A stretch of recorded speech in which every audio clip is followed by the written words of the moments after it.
ಕಟ್ಟಬೇಕು. ಯಾಕೆ ಕಟ್ಟಬೇಕು ಅನ್ನೋದು ಸ್ವಲ್ಪ 8ನೇ ತಿಂಗಳಲ್ಲಿ ಯಾಕೆ ಕಟ್ಟಬೇಕು, ಬೇರೆ 7ನೇ ತಿಂಗಳಲ್ಲಿ 6ನೇ ತಿಂಗಳಲ್ಲಿ ಯಾಕೆ ಕಟ್ಟಬಾರ್ದು? ಮನುಷ್ಯ 2 ಸರ್ತಿ ಹುಟ್ಟುತ್ತಾ ಇದ್ದಾನೆ. ಒಮ್ಮ ತಾಯಿಯ ಗರ್ಭದಿಂದ, ಒಮ್ಮ ಗುರುವಿನ ಹಸ್ತದಿಂದ.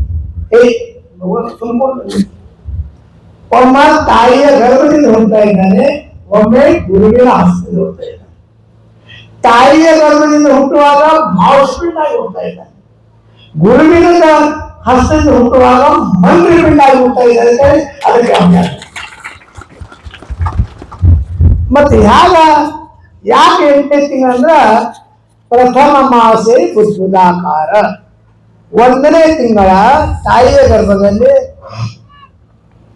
ಬುದ್ಬುದಾಕಾರ ಸ್ವರೂಪ ಇರ್ತಾನಂದ್ರ ಹನಿ ಆಗಿರ್ತಾ ಇದ್ದಾನೆ ಆ ಪಿಂಡ. ದ್ವಿತೀಯ ಮಾಸೆ 2ನೇ ತಿಂಗಳಲ್ಲಿ ಕಠಿಣತ್ವ ಜಿಗುಡು ಪದಾರ್ಥದಂತ ಆಗ್ತಾ ಇದ್ದಾನೆ. 3ನೇ ತಿಂಗಳಲ್ಲಿ ತೃತೀಯ ಮಾಸೆ ಅಂಡಾಕಾರ. 3ನೇ ತಿಂಗಳಲ್ಲಿ ಒಂದು ಅಂಡಾಕಾರದ ಸ್ವರೂಪವಾಗಿ ಆ ಪಿಂಡ ಪರಿವರ್ತನೆ ಆಗ್ತದೆ. 4ನೇ ತಿಂಗಳಲ್ಲಿ ಹಸ್ತಪಾದಯೋ, ತಲೆ ಕೈ ಕಾಲುಗಳು ತಯಾರಾಗ್ತದೆ. 5ನೇ ತಿಂಗಳಲ್ಲಿ ಅದು ಶರೀರ ಏನಪ್ಪಾ ಅಂದ್ರೆ ನಕಾಕೇಶ ನಕನ್ನೇವ, ಇವು ಏನಪ್ಪಾ ಅಂದ್ರೆ ಉಗುರುಗಳು ಕೂದಲುಗಳು ತಯಾರಾಗ್ತದೆ 5ನೇ ತಿಂಗಳಲ್ಲಿ. ಆ 5ನೇ ತಿಂಗಳಲ್ಲಿ ಒಂದು ಸಂಸ್ಕಾರ ಮಾಡ್ತೀವಿ. ಯಾವ ಸಂಸ್ಕಾರ ಅಂತ ಹೇಳಿ ಮಾಡಲ್ಲ.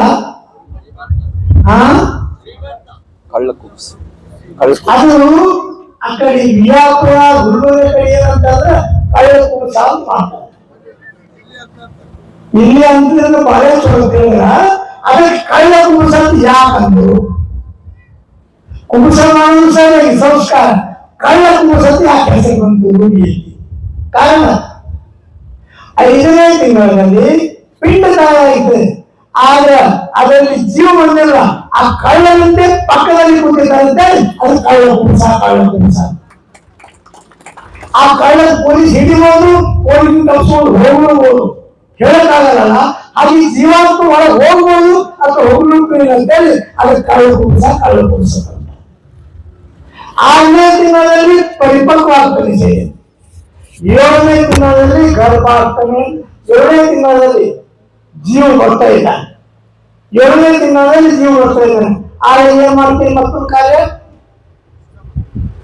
ಕುಂಸ ಮಾಡ್ತೇವೆ. ಅದಕ್ಕೆ ಸೀಮಂತೋತ್ಸವ ಅಂತ. ಕುಂಸ ಮಾಡುವ ಕಾರ್ಯಕ್ಕೆ ಆಯ ಉಳಿಸಿ ಬಾರಿಸಿ ಎಲ್ಲ ಮಾಡ್ತೀವಿ. ಅಲ್ಲಿ ಕಳೆ ಕುಂಸೋದಕ್ಕೆ ಮುಖ್ಯ ಮಾಡ್ತೀವಿ. ಯಾಕಂದ್ರೆ ಬರ್ತಾನೆ ಯಾರಿ ಬರ್ತದೆ ಜೀವಾತ್ಮ. ಅದಕ್ಕೆ 7ನೇ ತಿಂಗಳಲ್ಲಿ ಬಂದಿದ್ದಾನೆ ಅನ್ನೋದು ನಾವು ಕಾಣ್ತೇ ಇರ್ತದೆ. ಈ ಪಿಂಡದಲ್ಲಿ ಜೀವಾತ್ಮ ಬಂದಿದ್ದಾನೆ, ಪರಮಾತ್ಮ ಬಂದಿದ್ದಾನೆ ತಿಳ್ಕೊಂಡು ವೈಭವದಿಂದ ಮಾತ್ರ ನೀವು ವಿಶ್ರಮಣೆಯಿಂದ ಕಾರ್ಯಕ್ರಮ ಮಾಡ್ತಾ ಇದ್ದೀವಿ. ಆ ಕಾರ್ಯಕ್ರಮ ಮುಗಿದ ಮೇಲೆ ಬಂದು ಕೂತ ನಮ್ಮ ಮನೆಗೆ ಬಂದ್ರೆ ಅದಕ್ಕೆ ಊಟಕ್ಕೆ ನೀಡಬೇಕು. ಯಾರೇ ಬೀಜ ಬಂದ ಎಲ್ಲ ಉಪಚಾರ ಮಾಡ್ತೀವಿ, ಊಟಕ್ಕೆ ನೀಡಬೇಕಲ್ಲ. ಹಾಗೆ 8ನೇ ತಿಂಗಳಲ್ಲಿ ನಿಮ್ಮ ಸಂಸ್ಕಾರ ಊಟಕ್ಕೆ ನೀಡಬೇಕಂತ ಬಂದಾಗ ನಮ್ಮ ಮನೆಗೆ ಬಂದು ಈ ಶರೀರದಲ್ಲಿ ಜೀವಾತ್ಮ ಬಂದಿದ್ದಾರೆ. ಅವರಿಗೆ ಭೂಲೋಕದಲ್ಲಿ ಇರುತ್ತೆ. ಆ ಭೂಲೋಕದಲ್ಲಿ ಇರುವ ಸಲುವಾಗಿ 8ನೇ ತಿಂಗಳಿಗೆ ಸಂಸ್ಕಾರ ಗರ್ಭಾಷ್ಟಮಿ 8ನೇ ತಿಂಗಳ ಸಂಸ್ಕಾರ ಇದೆ. 9ನೇ ಪರ್ಫೆಕ್ಟ್ ಆಗಿ ನವಮಾಸ ಪರಿಪೂರ್ಣ ಸಂಜಾತ ಹುಟ್ಟುಬಿಡ್ತಾ ಇದೆ. ಹುಟ್ಟಿದಾಗ ಮಾಂಸದಿಂದ ಲಿಂಗದಿಂದ ಮಂತ್ರ ಬಿಟ್ಟಾಗ್ತಾ ಇದೆ. ಅದಕ್ಕೆ ಅಂತ್ಯಲಿಂಗವನ್ನು ಅದಕ್ಕೆ ಹುಟ್ಟಿನಿಂದ ಕರ್ಕೊಂಡ್ಬಂದಿರ್ತಾರೆ. ಮನೆಯ ಸ್ವಾಮಿಗಳು ಹೇಳಿದ್ರು ಪಂಚತತ್ವ. ಏನಾಗ್ತದೆ? ಅವ ಪಂಚತತ್ವದಲ್ಲಿ ಆಗ್ತಾ ಇದ್ದಾರೆ. ಹಾಗೆ ಮನುಷ್ಯ ಹ್ಯಾಂಗ ಬರ್ತಾ ಇದ್ದಾನೆ, ಇವತ್ತು ಹೋಗ್ತಾ ಇದ್ದಾನೆ, ಸರಿ ಎಲ್ಲ ಬಿಟ್ಬಿಡ್ತಾ ಇದ್ದಾನೆ. ಅದಕ್ಕೋಸ್ಕರವಾಗಿ ಗರ್ಭಾಷ್ಟಮಿ ಅವನಿಗೆ ಆ ಲಿಂಗ ಯಾಕೆ ಕಟ್ಟಿದ್ರಂದ್ರ ಹುಟ್ಟುತ್ತಲೇ ಅವ ಲಿಂಗ ಪೂಜೆಯಲ್ಲಿ ತಲ್ಲೀನಾಗ್ತಾ ಇದ್ದಾರೆ. ಲಿಂಗ ಪೂಜೆ ಬಿಟ್ಟು ಇರೋದಿಲ್ಲಂತೆ ಅದು ಲಿಂಗದಾನ ಮಾಡಬೇಕು. ಬೇರೆ ಮಾತ್ರ ಹೋಗ್ತಾ ಇದ್ದಾನೆ, ಅದು ಸಂಸ್ಕಾರ ಇರಲಿಲ್ಲ. ಅದಕ್ಕೆ ಇಂಥ ಸಂಸ್ಕಾರ ಶಿವ ಸಿದ್ಧಾಂತದಲ್ಲಿ ಈ ಸಿದ್ಧಾಂತ ಶಿವ ಸಿದ್ಧಾಂತ ಇರಬೇಕಾ ಶಿವಾಚಾರ್ಯ ಶಿವಾತ್ಮಕ ಭಗವತ್ಪಾದ ರೇಣುಕಾಚಾರ್ಯರು ಅಗಸ್ತ್ಯ ಮುನಿಗೆ ಉಪದೇಶ ಮಾಡುವಾಗ ಶಿವಸಿದ್ಧಾಂತ ಹೇಳುವುದೆಂದರೆ ಇದು ಏನಪ್ಪಾ ಅಂದ್ರ ಶಿವಶಕ್ತಿ ಸಮುತ್ಪನ್ನೆ. ಶಿವ ಮತ್ತು ಶಕ್ತಿ, ಪಾರ್ವತಿ ಮತ್ತು ಪರಮೇಶ್ವರ ಶಕ್ತಿಯುತವಾಗಿರ್ತಕ್ಕಂತೆ ಉತ್ಪತ್ತಿ ಪಿಂಡ ಆಗ್ತಾ ಇದೆ. ಆ ಪಿಂಡವನ್ನೇ ಯಾವ್ಯಾವ ಒಂದು ಲೈಟ್ ಅಂದ್ರೆ ಪಾಸಿಟಿವ್ ಮತ್ತು ನೆಗೆಟಿವ್ ಎರಡು ವಾಯುಗಳಿಂದ ಉತ್ಪತ್ತಿ ಪ್ರಕಾಶ ಬರ್ತಾ ಇದೆಯಲ್ಲ, ಅದೇ ಪ್ರಕಾರ ಶಿವಶಕ್ತಿಯಿಂದ ಬಂದಿರತಕ್ಕಂಥ ಈ ಪಿಂಡಕ್ಕೆ ಈ ಲಿಂಗ ಇದು ಪೂಜೆ ಮಾಡಿದ್ರೆ ಪೂಜೆಯಲ್ಲಿ ಬಹಳ ಪ್ರಕಾರಗಳು. ಪಂಚೋಪಚಾರ ಪೂಜಾ, ಅಷ್ಟೋಪಚಾರ ಪೂಜಾ, ದ್ವಾದಶೋಪಚಾರ ಪೂಜಾ, ಷೋಡಶೋಪಚಾರ ಪೂಜಾ, ರಾಜೋಪಚಾರ ಪೂಜಾ. ಇದೀಗಾಗಿದ್ದು ರಾಜೋಪಚಾರ ಪೂಜಾ.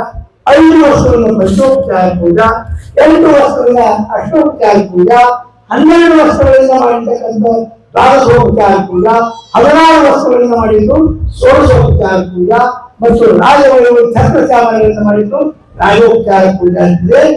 ಜೀಜಯ ಪೂಜಾ ಅಂದ್ರೆ ಗೆಲ್ಲು ಅಂತ. ಈ ಪೂರ್ವದಲ್ಲಿ ಬಂದಿದಪ್ಪ, ಗೆದ್ದುಕೊಂಡು ಹೋಗು, ಸೋತು ಹೋಗಬೇಡ. ಸೋತು ಹೋದ್ರೆ ಊಟ ಮಾಡೋದು ಮಾಡ್ಕೊಂಡು ಮಾಡ್ತಾರೆ, ನೀವು ಸೋತು ಮಾಡಿ ಮತ್ತೆ ಹೊರ ಬರ್ಬೇಕಾಗ್ತದೆ ಮತ್ತೇನೆ. ಅದಕ್ಕೆ ಏಕೇನ ಜನ್ಮ ಮುಕ್ತಿ ವಿರಾಮ ಅಂತ ಮಹೇಶ್ವರ. ಒಂದೇ ಜನ್ಮದಲ್ಲಿ ಮುಕ್ತಿ ಬೇಕಾದ್ರೆ ಪ್ರತಿಯೊಬ್ಬರಲ್ಲಿ ಕಟ್ಟಿ ಪ್ರತಿನಿತ್ಯ 5 ಮಿನಿಟ್ ಪೂಜೆ ಮಾಡಿ ನಿಶ್ಚಿತ ದೇವರ ಕೊಡ್ತಿಲ್ಲ ಯಾವ ಸುದ್ದಿ. ಅದಕ್ಕ ಇವತ್ತಿನ ದಿವಸ ನೀವೆಲ್ಲರೂ ಕೂಡಿಕೊಂಡು ಆ ಕೇದಾರನಾಥನ ತಪಾಸಣೆ ಕಾಡಿಗೆ ತಿಳ್ಕೊಂಡು ಇಲ್ಲಿ ಎಲ್ಲ ನಾವು ನಿನ್ನೆ ಉತ್ಸವದಲ್ಲಿ ಉತ್ಸಾಹ, ಇವತ್ತಿನ ಪೂಜೆಯಲ್ಲಿ ಉತ್ಸಾಹ, ಅದು ಏನಾಗ್ತದೆ ಮಹಾ ಉತ್ಸವ ಆಗಿ ಹೋಗಿದೆ. ಯಾವ ಉತ್ಸವ? ಮನದಾಸೆ ಉತ್ಸವ ಪರಿಪೂರ್ಣವಾಗಿದೆ. ಅದಕ್ಕೆ ನಾವು ಪರಿಪೂರ್ಣವಾಗಿ ಆ ಕೇದಾರನಾಥನಿಂದಲೂ ಆಯುಷ್, ಆರೋಗ್ಯ, ಭಾಗ್ಯ, ಸಕಲ ಸಂಪತ್ತು, ಅಷ್ಟೈಶ್ವರ್ಯ ಪಟ್ಟು ನಿಮ್ಮ ಜೀವನ ಕೃತಾರ್ಥ ಮಾಡಿ ತಿಳ್ಕೊಂಡು ಇವತ್ತಿನ ದಿವಸ ಈ ಸಂದರ್ಭದಲ್ಲಿ ಇನ್ನ ಹಾವೇರಿ ಜಿಲ್ಲೆಯಲ್ಲಿ ಈಗ ಮುಂದೆ ಕೇದಾರ ಬರೀ ಅಂತ ಹೇಳಬೇಕಾಗಿಲ್ಲ, ಬಹುತೇಕ ನೀವೇ ಬರ್ತೀರಿ. ಆ ಸಂದರ್ಭದಾಗ ನೀವೇ ಎಲ್ಲರೂ ಊರೆಲ್ಲ ಕೇದಾರ ಬರ್ತೀರಿ ಅಂತ ಸಂದರ್ಭ ಬರ್ತಾ ಇದೆ ತಿಳ್ಕೊಂಡು.